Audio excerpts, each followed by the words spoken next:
In this delivery, I wanted to get more into detail and focus on time and the stark contrast of how time is perceived between the two models, while also offering some predictions based upon the classic physics interpretation and some experiments or tests that can be conducted to determine which postulate is accurate.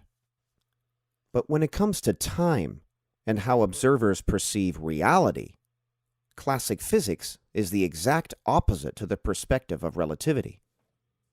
Now, I really want people to think critically and clearly about these differences as we begin to compare and ask more questions. So, we are not looking back in time when we see galaxies and stars. Relativity is opposite from reality. Relativity says that light and time and gravity and space and velocity and reality are all directly linked. But classic physics says that neither light nor time nor gravity nor space nor velocity nor reality are linked at all, but that time and reality are a universal one. Relativity treats reality like the frames of a movie, and that light is connected to reality, and that you experience linear reality based upon the order by which photons hit you, that history and reality unfold, and that the faster you go, the slower time gets. And that if you traveled faster than the speed of light, or a given wave packet, you would skip ahead of frames of reality and skip through time, as if time or reality itself was a physical location or dependent upon speed. But there is no speed of time. Time is a constant from all frames of reference. And as Einstein said, if the velocity of light is even a tiny bit dependent upon the velocity of the light source, then my entire theory of relativity and gravitation is false. The speed of gravity is the same as light. Relativity says that if the sun exploded, we would go zipping off into space immediately, but we wouldn't see the sun explode for 8.33 minutes. But classic physics says we would see the sun explode in real time immediately, but we wouldn't go zipping off into space for 8.33 minutes.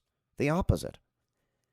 The Earth and all of the planets in the solar system would continue to orbit where the sun used to be for 8.33 minutes. And that is exactly what is happening now. We don't orbit the exact center of the mass of the sun. We orbit 20.5 arcseconds offset from the center, where the center of the sun used to be 8.33 minutes ago. Because we would observe the reality in front of our eyes with no delay, while the signals and gravity propagate at the rate of c. The illumination of reality has no delay, but that flash which allows you to see reality does have a delay.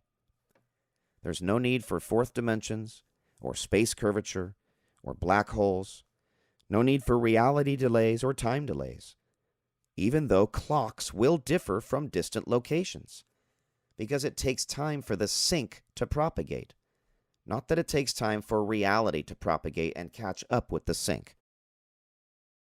And we need to remember that science is not a consensus.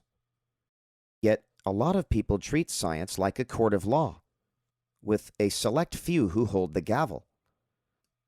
There are more than one or two ways to look at any given scenario.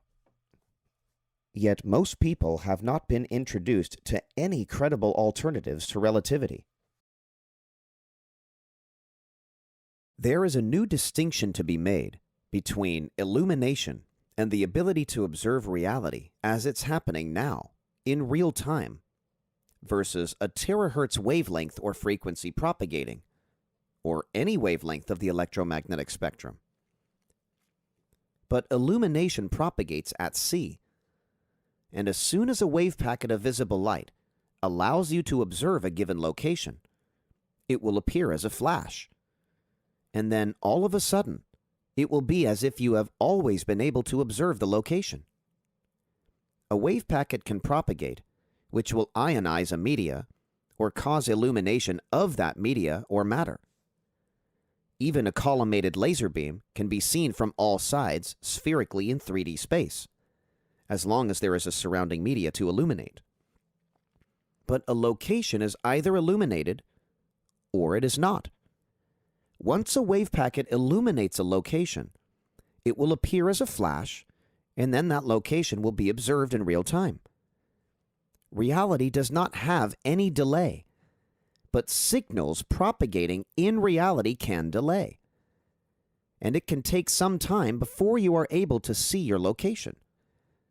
But as soon as you are able to see it, you will not see history unfold at that location.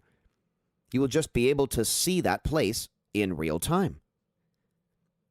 Yet an observer's connection to any location and reality is instant.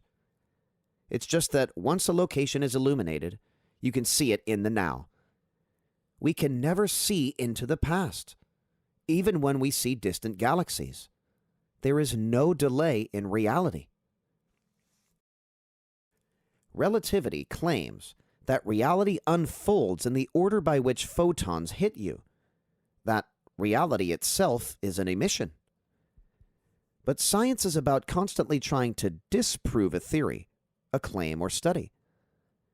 You can conduct 10,000 experiments that will produce evidence to suggest that your understanding of a process is correct.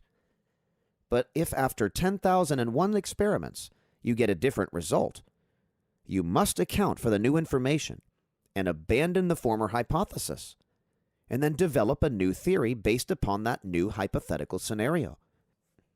So, to disprove relativity's theory of simultaneous delay of reality and signals propagating versus classic physics, a time delay in a signal in reality, here are a few experiments with a short prediction for the results of how those experiments might be observed. But the experiments would have to be far enough away to see a visible difference with the eye through a telescope versus a laser pulse or a radio signal propagating to the same location being observed. There must be some delay of the signal. And a good enough laboratory for that would be the surface of the moon, because it takes 1.25 seconds about for light and signals to propagate from the Earth to the moon and vice versa. So let's say there's an astronaut walking on the moon, and he's waving, and you're watching him through a telescope. You're not looking back in time 1.25 seconds. Since the moon is illuminated, you are seeing the astronaut in real time.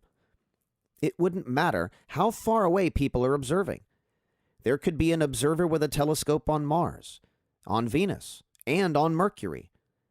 If each observer on each planet were able to align a telescope to Earth's moon and see the astronaut, all observers would witness the astronaut waving on the moon in real time. But if the astronaut lit a candle, no one would see that flash of light of the candle through the telescope in real time. The closest observers would receive that signal first, and they would see a flash of light. And then all of a sudden, they would be able to see the candle that was already lit in real time. It would just take the light a delay between each observer before each person could view that astronaut on the moon in real time. And then all of a sudden there would be a flash for each observer, and all of a sudden the candle would be lit. Not that each observer would witness the astronaut back in time from their own frame of reference. Time is the same from all frames of reference. If an astronaut had a mirror on the moon, and he lit a laser beam, which then reflected or re-emitted off of the mirror, everyone in their own telescope would observe the astronaut push a button on the laser pointer, but no one would see that beam yet. All of a sudden, there would be a flash to each observer, no matter their location or their distance, and then each observer would all of a sudden observe the beam already present. When you look through a microscope, you should be looking forward in time by the logic of relativity, since you're looking back in time in outer space. But that obviously doesn't happen when you look at things through a microscope. You simply observe behavior in real time, just behaving at a faster rate. When a Zen master is focused or someone's in the zone, their adrenaline just sped up their reaction time within this one reality.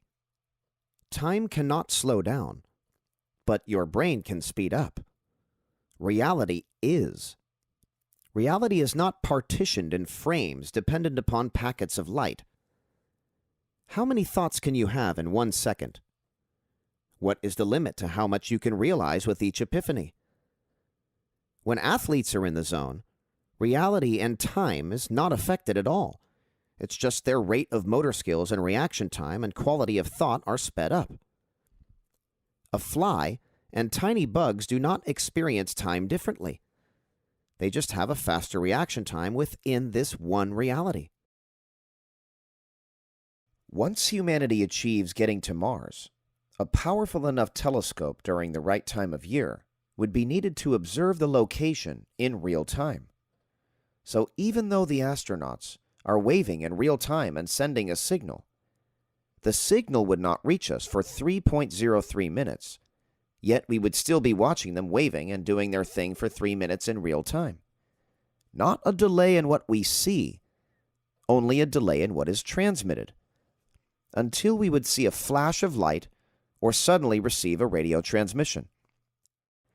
But if we could see the astronauts with our eyes through a telescope, they could hold up a cue card, and we could read it in real time before the radio transmission got here.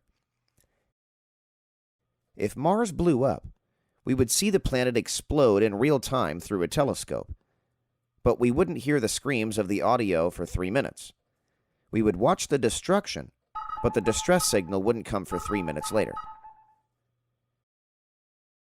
If there were no sunlight, no starlight, and no illumination at all between Mars and Earth, and an astronaut turned on a light bulb for 10 seconds, at equivalent to 12 noon on Earth, the astronaut would not be seen until 12:03 because of the delay for light to reach the Earth. But when that flash reached the Earth, we would all of a sudden be able to see a flash and then observe the astronaut illuminated by that light for 10 seconds. And then it would be like somebody just turned off the light.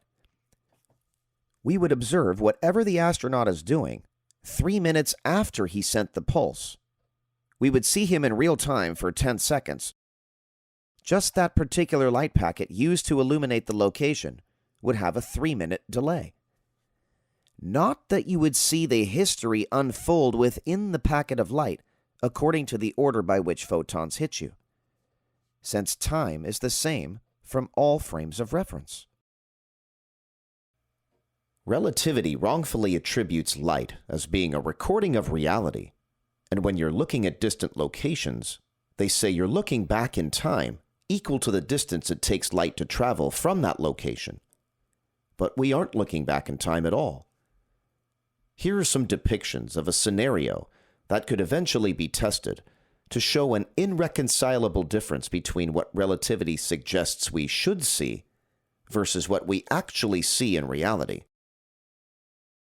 There is a planet situated in between 3 equidistant stars, 10 light minutes away from each other.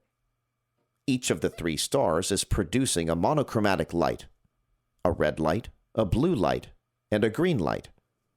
We can imagine the stars pulsing on and off like a light switch. Each colored star will remain on for a given amount of time to produce a color wheel effect for an observer on the planet 10 light minutes away. The observer is not looking back in time 10 minutes just because it takes light 10 minutes to propagate from each star to the planet, but rather the observer would view all locations in real time without any delay of reality, while the color shifts for the observer, and there's a delay for each color shift by 10 minutes. But again, the observer is not looking back in time. The observer just sees reality as it is, but with a delay in shifting colors. Wanting help from graphic designers so that I could animate these depictions, I set up this central planet and 3 equidistant lights, and then turned on and off the different combinations of colors so that we can see the shifting of those colors as an observer from that central planet. If you were able to look through a telescope and see an astronaut on the surface of Mars, holding a lighter while live streaming, you would observe him in real time, flicking the lighter, and you would see his lips moving while he is talking, but you wouldn't see the light of the flame unless the astronaut was still holding down the lighter button for 3 full minutes. You would see the astronaut talking while holding the lighter in his hand, and after 3 minutes, you would see a flash of light, and then all of a sudden you would be able to see the flame in real time. But the live stream video and audio transmission would still take 3 minutes to travel to the Earth as well. You would be looking at the astronaut for the full 3 minutes, but you wouldn't see the light until that flash reached you at the velocity of c. At the same time you got the flash, the transmission of the live stream would come through, and you would start to see the beginning of the 3-minute video of the astronaut beginning to flick the lighter. But you are not looking back in time through the telescope. It would just take 3 minutes before the transmission of the live stream would reach you, so that you would be able to begin that video. And it would also take 3 minutes before the flash of the lighter would reach you. But relativity wrongfully associates history as being carried by light. In order to see the flame, the astronaut would still have to have his finger on the button for longer than it takes the entire transmission to reach you, so that the light illuminates reality in real time from that particular source of the lighter. And if he still isn't pushing that button in real time, then you wouldn't see that flame. If you take candy away from a baby, they will throw a tantrum unless you replace the candy with an ice cream cone or something better. You cannot take away relativity from the scientific community without offering something as a replacement. Classic physics is that replacement, with all the sprinkles of their favorite candies. Classic physics is like real gold, and relativity is like a chocolate coin wrapped in gold-colored foil. As mentioned at the beginning of the presentation, the consequences are harsh for whichever model is mistaken. We could be living like the Jetsons in comparison to the Flintstones, like how we're currently living. And if the scientific community is truly about leaning towards the more sensible solution and easier explanations, with less math, then Occam's razor dictates that classic physics is king and accurately represents the one reality we all share throughout the cosmos.